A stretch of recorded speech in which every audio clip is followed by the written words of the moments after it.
8, 9, 13.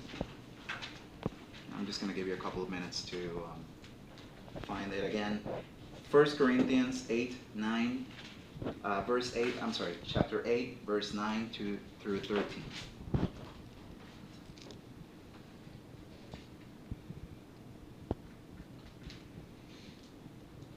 Okay, if you got it, just say amen. Amen. Come on, that was weak. Nice, thank you, you know. Thank you a lot for that. Okay, and it reads, "Be careful, however, that the exercise of your rights do not become a stumbling block for the weak. For if someone with a weak conscience sees you with all your knowledge eating in an idol's temple, won't that person be emboldened to eat what is sacrificed to idols? So this weak brother or sister for whom Christ died is destroyed by your knowledge. When you sin against them in this way and wound their weak conscience, you sin against Christ. Therefore, if what I eat causes my brother or my sister to fall into sin, I will never eat meat again, so that I will not cause them to fall." Tonight I will be preaching again from that passage, and we're going to go back several times, so just bear with me, but I promise I'm going to let you know where to go back to the text. Basically, at that time, in the letter, Paul wrote it for the Corinthians, of course. Just to give you a little bit of background of what was going on, basically at that time, this is in Greece, it's the southern part of Greece. It was flooded constantly by merchants and sailors. But the main thing is there was a cult to Aphrodite. There was a temple in one of the parts of the city. There was a temple dedicated to Aphrodite, which happens to be the goddess of love and beauty. And this temple actually featured a lot of prostitutes.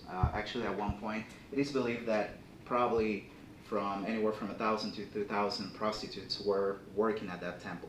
Now, the economy, part of the economy of the city was, it was around not just the goods and the imports and exports that went through that route, and why a lot of people went into Corinth was actually because it was in between Rome and the rest of the other part of the world. So it was a very important port at that time. Now, the current outlook in our society is pretty much a little bit like what was in Paul's time.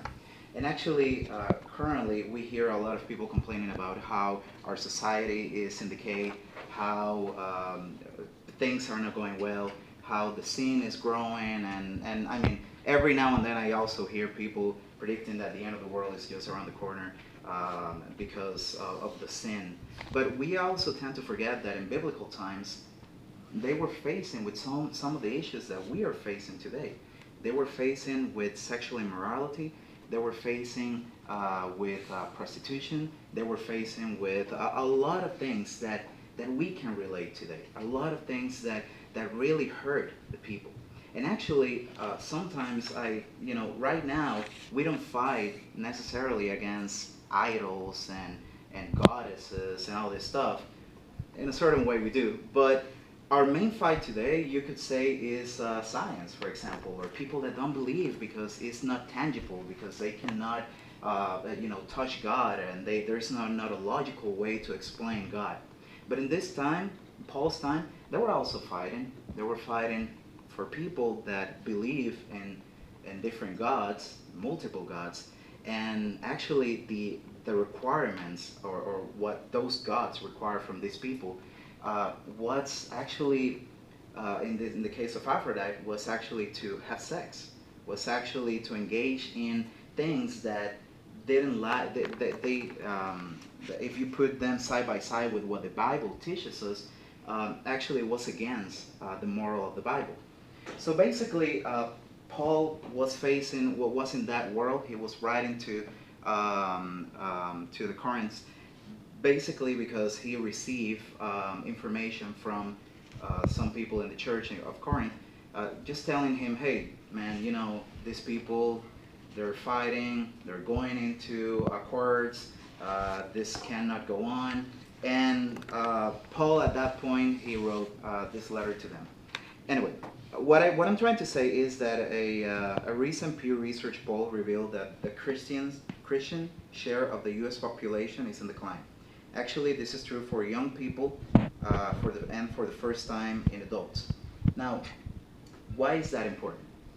At that time, and if we go back to the passage, at that time, people, the main, what Paul is trying to deal with this here, is not just you shouldn't eat meat that it's sacrificed to the idols.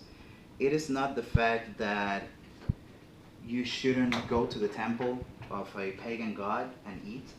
Actually, I remember when I was growing up, I remember stories about people at church saying, oh, you shouldn't go to the movies because, there is this thing and people go there and do bad stuff. You shouldn't go to Disney World because, I heard so many stuff about you shouldn't go here or you shouldn't go there.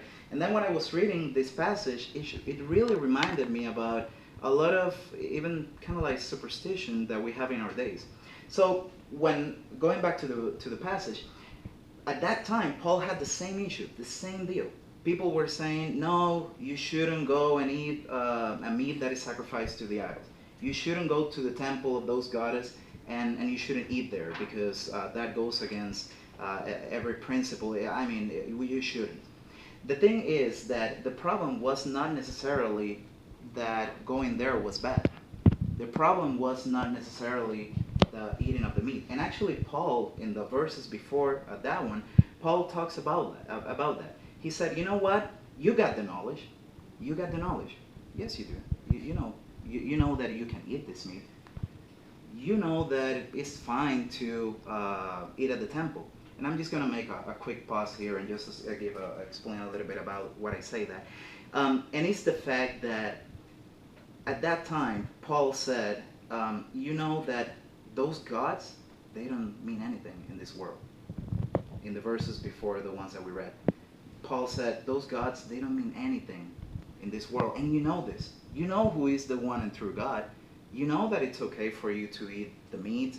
And just to give you a little background of what was going on at that time and what caused this. Basically, not recently, but a certain time ago, it was discovered some ruins in the city, and they found that there are some diners or some areas to dine in between temples, in between a fountain and a temple. So what happened at that time was that probably you have friends that are not Christians, and they tell you, hey, look, come on, let's go and have a burger there at the pub, or I don't know, somewhere. And Luke says like, well, sure, I don't drink, I don't do anything bad, I'm just gonna eat with you, you're my friend, so let's go. And what happened was that, Luke decided to go with, I don't know, a friend to X or Y pub. They sat, they ordered burgers, they ordered wings, his friend maybe drank a beer, and Luke stayed faithful, he said like, no, I'm good, I'm fine, I'm just gonna eat my beer, my steak, and have fun. But what happened? Some people that went to Luke's congregation. I'm just using you, man, as an example. But they walked by, and Luke is there, right by the window. And then suddenly someone said like, oh my God, and called his pastor. Pastor, you wouldn't believe what I saw. Luke was sitting there in the pub, and his friend was eating, and goes, you know how the story plays. So what I'm trying to say is that that was the same case, that was the same thing that was happening here in this story. People were complaining about that. Now, what Paul is basically telling them is, if what I eat, and I will go a little bit further, if the things that I do will make a brother or a sister just fall, just get away from Christ, then I will not do that. Now, why I will not do it, I'm going to tell you why. In the same chapter, in chapter 8, verse 1, it says, now about the food, well, actually, let's go to verse 2. Those who think they know something do not yet know as they ought to know. But whoever loves God is known by God. So then, about eating food sacrificed to idol, we know that an idol is nothing at all in the world, and there is no God but one. Now, why do we do this? Because love. We do this because God loved us first. God sacrificed everything for us. He sent his son into this world. He was nailed into a cross, and he laid his life down for us, for our salvation.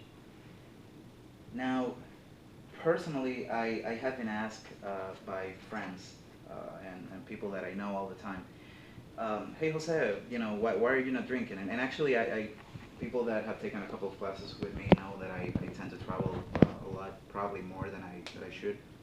And this story that I'm going to tell you has happened several times, actually more than that I want. You go with a client, and actually I went a couple of months ago to San Francisco to visit a client, and we took the client to eat, and one of the sales guys, asked me, hey, why you're not, you don't want wine or anything like that? And I'm like, no, I'm good.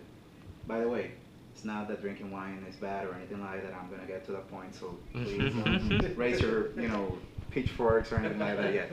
So, the thing is, he asked me, you don't want to drink anything? And I'm like, no, I'm good. I'm just good with my steak. It's fine. And 5 minutes, went by. They order another round. Hey, dude, come on, join the fun. Don't be the party pooper. And I'm like, I'm good. I'm fine. I just don't like to drink. Anyway, the whole night went just like that. Every 5 to 10 minutes, they order something, and there it goes again.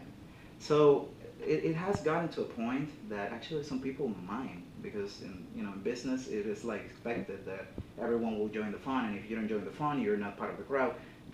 Therefore, you're an outsider, and you don't want to be an outsider. You want to be an insider. You want to be in with the crowd. You want to relate to the client, and if that's what the client is doing, that's what you do. And if the client doesn't drink, then you just don't drink. Basically, you follow that trend. But then when there is this guy just saying like, no, I'm fine, I'll pass, that raises a bell in some people, and I don't know why. I mean, one time I remember they poured me a cup, and I'm like, no, I'm fine. It was like, actually, I think a whiskey or something like that. And I look at it and I'm like, nah, it has like something in it, so don't worry. Actually, it has kind of like something in it, but I wasn't making it up. But one of the guys actually looked at me and he's like, come on, dude, really? We have traveled a while, and he knows I don't drink, but for some reason he keeps pushing my buttons every time that he can. What I'm trying to say is that why I don't do it, and this is where I wanted to get a long time ago after when I started that story. I don't drink not because I will be condemned. I don't drink in front of other people, not necessarily because I have a struggle with that. I don't. Honestly, I couldn't care. I really don't like to drink. I prefer some other stuff, but I don't do it because one time, and actually too many times already, I had some people coming, talking to me and telling me, you know what? They keep pushing you. They keep pressing you. You have a lot to lose here. It's your job. I mean, but you didn't, you stay strong. You didn't let them push it. And actually, several times, some people have come to me and tell me, you know what, I admire that of you. How? And my answer has always been, it's not because of me, it's because I do it for love. I do it because of others, because Christ did it for me. And at that point, I get either two reactions. Either I don't care what you're saying, you're crazy, or, and it has happened a lot of times, you know what, I can relate to that. You know what, I don't believe in God, but I can relate to that. And I like that you're just doing that, even though other people are not looking or they might not care. So actually, what this talks about, it is not what you eat, it is not where you eat it, it is not with who you eat it, it is actually your integrity. It is it is that question: are you willing to lay down your life for others? Maybe others that you don't even know. Maybe bystanders. I mean, you don't know. One time I went to Publix and actually I was gonna title. I'm gonna give you just a confession. I was gonna title this message.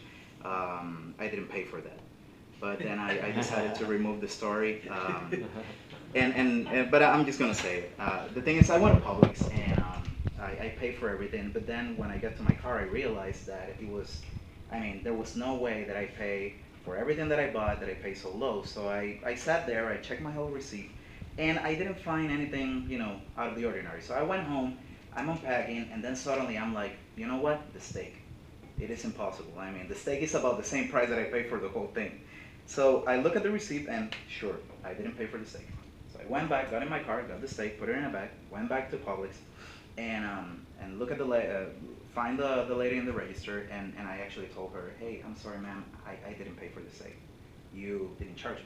The lady looked at me like if I was from another world, because like 30 minutes have gone by, and she looked at me and she's like, sorry, and I'm like, I didn't pay for this. It's the receipt. You gave it to me. I don't want to get you in trouble, so I lowered my voice. I don't want to get you in trouble. I just want, didn't pay for this, so charge me and then I can go. The lady still, she can't believe it. She looks at me and now this is the funny part because she lowered her voice as well, realizing that she made a mistake. And she's like, that's fine. And that's fine. And I'm like, no, it's not. And the lady at this point, she lost it, and she's like, "Okay, you want to charge me? You want me to charge you for the steak? I'll do it." So she asked the lady behind, in the line, to wait. She charged me for the steak and everything, and then, I went on my way. Later, I know that there was like 2 weeks, went by. I went to the same Publix to buy the same cashier, and this time, after she charged me and everything, I asked her, hey, can you get me a balloon for my daughter? So she's like, okay. She asked another person to take the cash register and goes with me to the other counter to get the balloon. The point is that at that point, after she handled me the balloon, and my wife was, I think, at that time with me, she handles me the balloon and she says, thank you. And I'm like, now I'm the one clueless. For what? And she's like, thank you because I was in probation, I didn't knew it, and that steak will have just completely, ruined me if they knew about it. Wow. And I'm like, okay, that's fine. And then the lady, she actually, before I left, she asked me again, why? And I answered pretty honestly. I look at her, and at this point, I'm like, should I say something about that? No, maybe I shouldn't, But at that point, I'm like, you know what? I'm gonna be obedient. And I look at her in the eye, and I said, why? First, because it's wrong not to do it. And then she laughed, and then I'm like, second, because it is the right thing to do. And I just want my kids, even though that my daughter at that time was 2 years and a half, I want my kids to do the right thing. And if God did the right thing for me, if God sacrificed his son for me, this is just peanuts for me. This is just, I'm not going to risk my salvation for a couple of bucks, and it's fine. And then the lady, tears starting to go down to her cheeks. That we have to cut it there because she had to return back to her cash register. The point is that sometimes we don't even know who's looking. And sometimes we just do things in love, even though we are not expecting to win anything from that.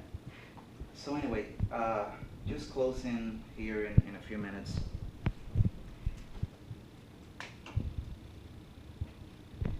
It is time that we as church stop thinking about our plan. Our society, and I'm going back to what I mentioned about the Pew Research poll, the church in America is in decline for the first time in a long time. Now, the weird thing is not that it's in decline in terms of membership. It is that not just young people are not going to church or are not joining a church or not actually identifying themselves as Christians, but adults, that is like the segment that, we want that. We don't have to worry about them because they're going to come. They're also more and more saying, you know what, I don't think I'm a Christian anymore. And that's That's something that we as a church has to worry. If you ask me why this is happening, it is happening because the church is too worried about my agenda. It's too worried about, I have the knowledge. I can go to the temple and it meets. After all, I know it's not sin. Instead of thinking, you know what? Maybe I do have the knowledge. Maybe I do have the truth. But what God wants, what is the right thing to do? What should I, what as a church can I do to, advance not my church, not my membership, but the cause of Christ, the gospel. The early church grew that big, and there were division inside the church. I mean, at one point in that same epistle, Paul talks about, they were saying, I'm from Aquila, I'm from Paul, but that has always existed.